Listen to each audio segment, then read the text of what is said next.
पोटली जैसे जैसे चढ़ाते जाओगे ये घुटना बदलने की जरूरत नहीं पड़ेगी, डुकरिया ऐसी चलेगी।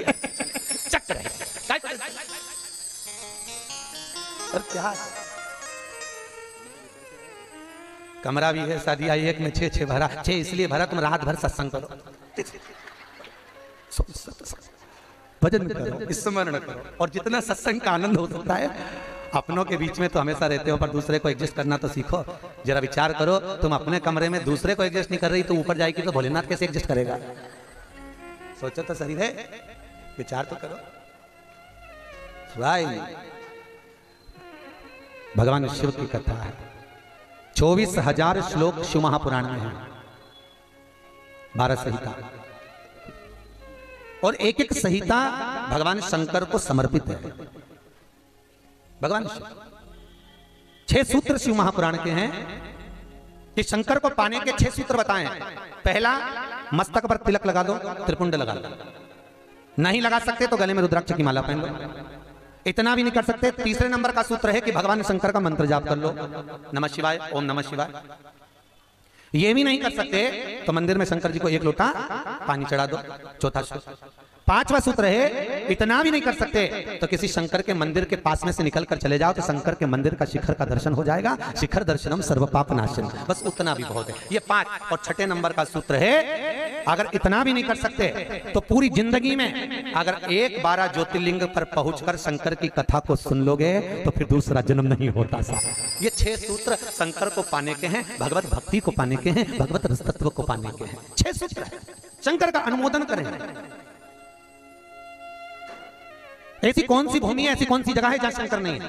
हर जगह, हर तत्व में, कण कण में, हर जगह पर वही तो समाया है। बस हमारे नेत्र परखैया नहीं है, इसलिए हम पहचान नहीं पाते।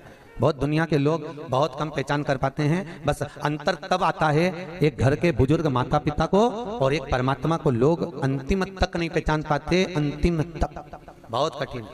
माता पिता सब कुछ दे देते हैं बच्चों को। एक सास अपनी बहू को जब पसंद करके आती है, जो सास कभी अपनी देवरानी जेठानी की एक अंगूठी नहीं दे, वो हाफ सेट दे के आ जाती है। सोचो जरा, विचार करो, खुद कैसी भी साड़ी पहने पर बहू को एक से बढ़कर एक चढ़ावे में चढ़ा देती है, तैयार होने का डब्बा भी देती है, नंबर की चप्पल भी देती है, सब कुछ देती है। शादी नहीं होती उससे पहले ना जाने कितना सास बहू को दे आती है। कितना विश्वास सास का बहू पर होगा। और बहू जब पहली विदाई में घर से सास के यहाँ से जाती है तो अलमारी में ताला लगा के चाबी घर ले जाती है। सोचो, सास ने कितना विश्वास करा, सब कुछ दे दिया, और बहू ने ऐसा विश्वास करा कि चाबी तक बटोर के पहली विदाई में ले गई। पहली विदाई क्यों? क्योंकि नंदे आई है, डोकरी निकाल के ना दे दे। विश्वास कहाँ, भरोसा कहाँ, पूर्णता कहाँ है? भगवान शंकर की कथा कर रही है। 6 सूत्र में से अगर एक सूत्र भी भगवान शंकर का आपकी जिंदगी में आ गया तो जीवन का आनंद देने वाला हो गया। ध्यान देना, कन्यादान जो तुमने करा है उसका पुण्य तुम्हारे मरने से पहले हो सकता है कि समाप्त हो जाए। अन्नदान जो तुमने करा है उसका पुण्य हो सकता है तुम्हारे मरने से पहले समाप्त हो जाए। क्योंकि कई लोग कहते हैं हमने कन्यादान करा, हमने वस्त्र दान करा, हमने मुद्रा दान करी, हमने स्वर्ण दान करा, हमने अन्नदान करा, हमने भागवत कराई, हमने रामायण करवाई, हमने गीता करवाई, हमने तीर्थ करे, हमने व्रत करे। ये सारे पुण्य तुम्हारे खाते में है। एक पलड़े में तुम्हारे पुण्य रखे हैं, पर एक पलड़े में जो पुण्य इकट्ठे करके रखे हैं तो पाप भी तो देखो कितना करो। पाप भी तो देखो, मालूम पड़े मुंह से किसी की निंदा कर दी, उसी पुण्य में से कम हो गया। हुआ कि नहीं हुआ? अरे बोलो तो सही, अब 200 रुपए लेके आई थी, अब 200 रुपए में से खर्चा करते जा रहे हो तो होगा कि नहीं होगा खर्चा? थोड़ा गलत बोल दिया, पुण्य समाप्त हुआ। किसी को अपशब्द बोल दिए, पुण्य समाप्त हो गया। किसी के लिए गलत देख लिया, पुण्य समाप्त हो गया। किसी के लिए गलत सुन लिया, पुण्य समाप्त हो गया। हमने पुण्य तो बहुत कमाया, हमने ढेर पुण्य इकट्ठा करा। कन्यादान, वस्त्रदान, अन्नदान, मुद्रादान, स्वर्णदान, भागवत, रामायण, गीता, यज्ञ, अनुष्ठान, संत पूजा, गुरु पूजा, सब कुछ करी। पुण्य तो ढेर इकट्ठा करा, पर मरने से पहले ये सारा पुण्य तुम्हारा बोलने से, अपशब्द कहने से, ताना देने से, निंदा सुनने से, गलत देखने से समाप्त हो गया। पर शिव महापुराण की कथा कहती है सारे पुण्य तुम्हारे मरने से पहले भले समाप्त हो जाएंगे, पर शिव महापुराण की कथा यदि तुमने भूल से भी 5 मिनट की भी सुन ली तो वो जिंदगी भर अटल और अमर हो जाती है। वो कभी समाप्त नहीं होती। शिव महापुराण की पुण्य कभी समाप्त नहीं होता। शंकर का किया हुआ पुण्य कभी समाप्त नहीं होता।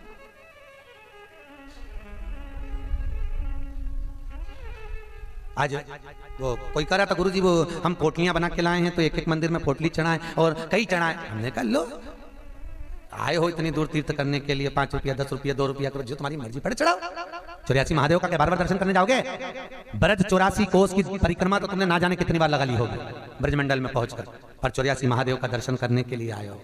और वो 84 महादेव जिसको स्वयं भगवान शंकर की बहन क्षिप्रिया ने प्रकट किया था, शंकर के ही रूप तत्व से 84 रूप में उनको प्रकट किया है।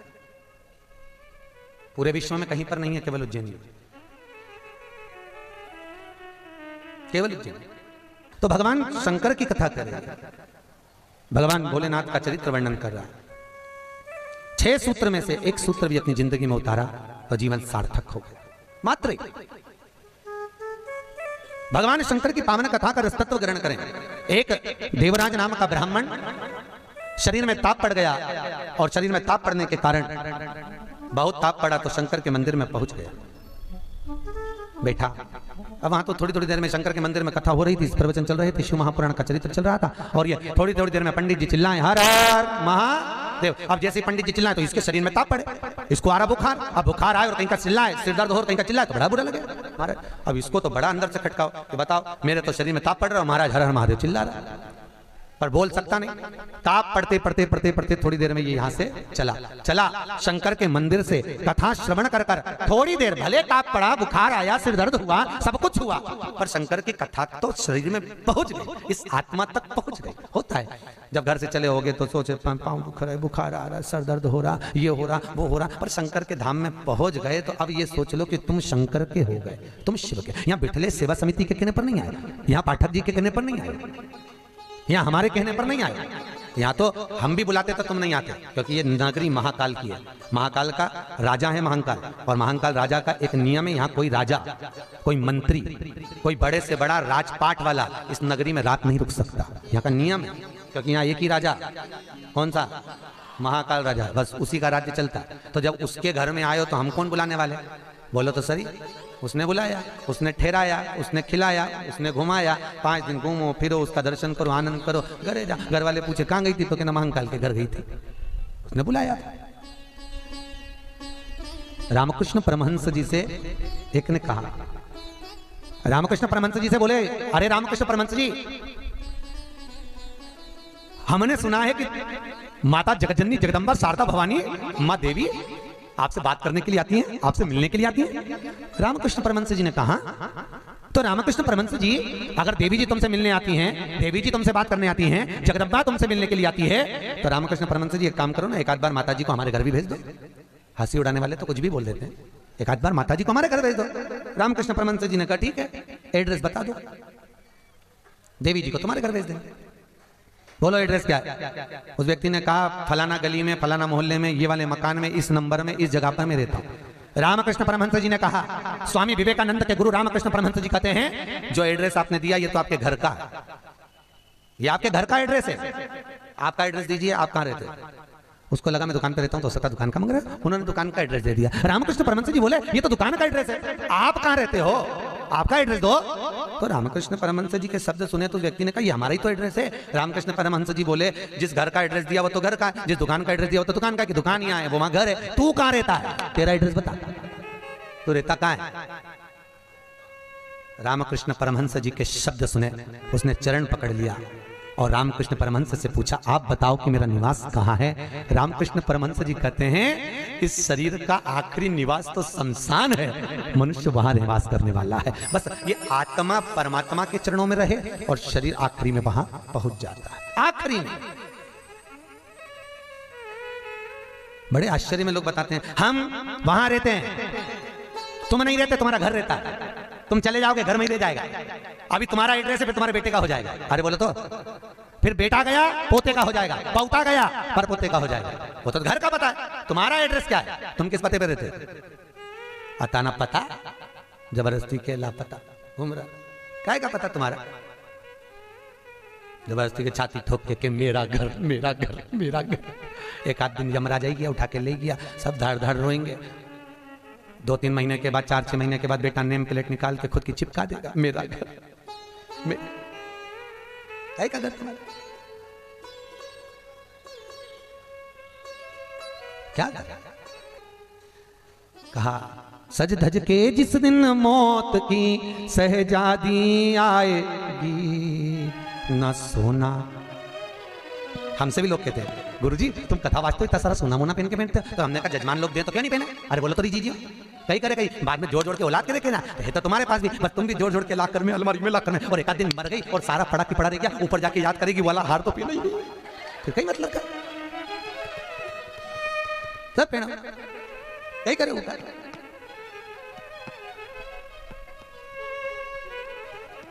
उसका करे क्या? जितनी साड़ी धरी है सब पहन लो जीजियों, बाद में किसी काम की सब धरी।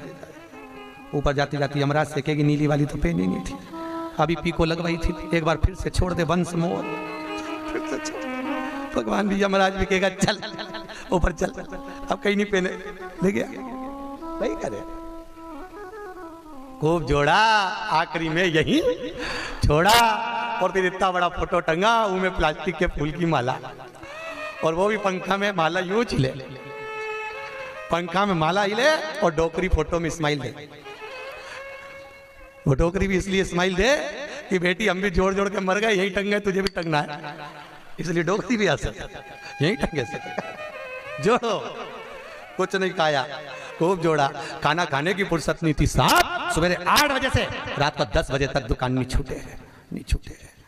एक एक ग्राहक के लिए बैठा दिया, और आखिरी में सब छोड़ के घर के लोग अर्थी पे भी ले गए, तो बांध के ले गए, सबको मालूम है मर गया, उसके बाद भी ना जाने क्यों बांध के ले जाते, और खींच खींच के बांध, खींच और खींच और खींच, अरे सबको मालूम है मर गया, कोई भगेगा थोड़ी ना, काय को खींच, हल्की बल्कि बांध दो, ले जाना तो है नहीं, और खींच खींच के बांधी, क्योंकि इनको डर इस बात का लग गया, उठ के भग गया, अब उनको तो कुर्सी भरना, उसके जगह दूसरे को ले गया, तो इसी को ले चलो, जैसे कहा करे उसका क्या।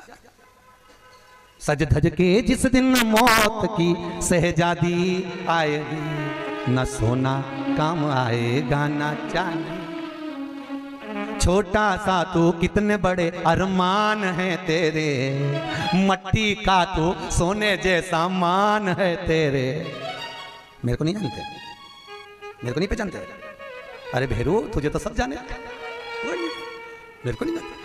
मट्टी का तू सोने जैसा मान है तेरे, मट्टी की काया एक दिन मट्टी मिल जाएगी, न सोना कहीं करोगा फिर।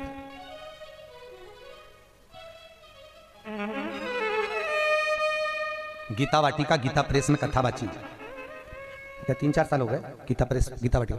उन्होंने कहा गीता वाटिका वालों, गुरुजी हमारे गीता प्रेस वालों की ओर से कैंसर हॉस्पिटल चलता है गोरखपुर में, आप चलिए देखने गए। बड़े बड़े करोड़पति भी अटैची लेकर पैसे की खड़े थे कि मेरे पिता के कैंसर ठीक कर दीजिए, इनका ये पत्नी का कैंसर, अटैचियों में माल भरा था और कह रहे थे ये ठीक कर दीजिए, अटैचियों में माल भरा, काम आ सकता है, अटैची भर कर रखी हुई है। पर शिव महापुराण की कथा कहती है जहां पर औषधि भी काम नहीं करती, वहां पर शिव की करुणा काम कर जाती है और कृपा बरसा देती है। शिव की करुणा, शंकर करुणा करता। तुम एक बार विश्वास रखो उस शिव पर, उस शंकर पर। देवराज ने प्राणों को त्यागा, प्राणों को त्यागा तो भगवान शंकर के धाम में चले गए, क्योंकि भले 5 मिनट की भी कथा सुनी हो, चलते चलते भी अगर शिव महापुराण तुम्हारे कानों में पड़ गई हो, चलते चलते भी अगर तुम्हारे कानों में एक शब्द भी शंकर की कथा का मिल गया हो, तो वो शंकर की कथा कभी छिन्नित नहीं होती, वो शंकर से मिला देती है, शंकर से, शिव से मिला। देवराज मोक्ष पा गए। फिर अगला चरित्र सुनाया कि बिंदुक नाम का ब्राह्मण जिसकी धर्मपत्नी का नाम था चंचुला देवी। बिंदुक जो भी लाता वो चंचुला को लाकर देता। क्यों देता? क्योंकि पति का नाम केवल पति है, पर पत्नी का नाम धर्म पत्नी है।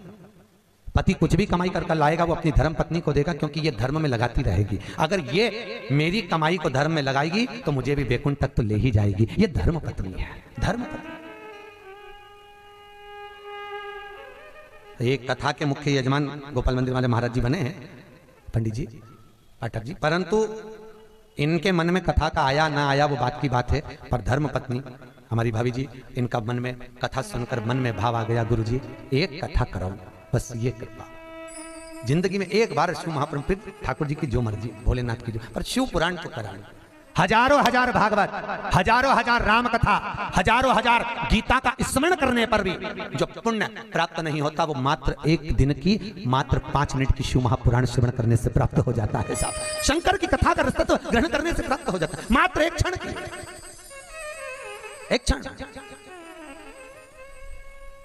और बहुत किस्मत वाले हो साहब, आपके बच्चों ने, आपकी बहुओं ने, आपकी बेटियों ने, आपके परिवार वालों ने आपको जमा कर सूटकेस अटैची जमा कर भेजा है साहब। आपकी बहुओं को, आपके बेटों को, आपकी बेटियों को धन्यवाद दूंगा। उन्होंने कहा मम्मी जाओ, पापा जाओ, हम बोलते हैं, हम बुक कराते हैं। और मैं धन्यवाद दूंगा पाठक जी आपके भी बहन बेटियों को। उन्होंने कह दिया मम्मी तू कथा करवा, पापा आप लग रहे हो, अपन करते हैं व्यवस्था, सब आनंद होगा, कथा का अलमस्तता होगा। ये जीवन का सुख है साहब।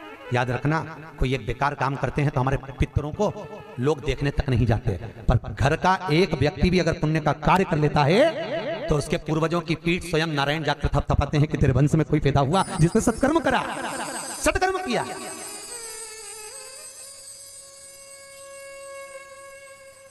पुण्यता। और ये मुख्य यजमान जो बने ये बहुत करोड़पति नहीं है, मंदिर के पुजारी जी हैं, भोपाल मंदिर में पंडिताई करते हैं, पूजा पाठ करते हैं।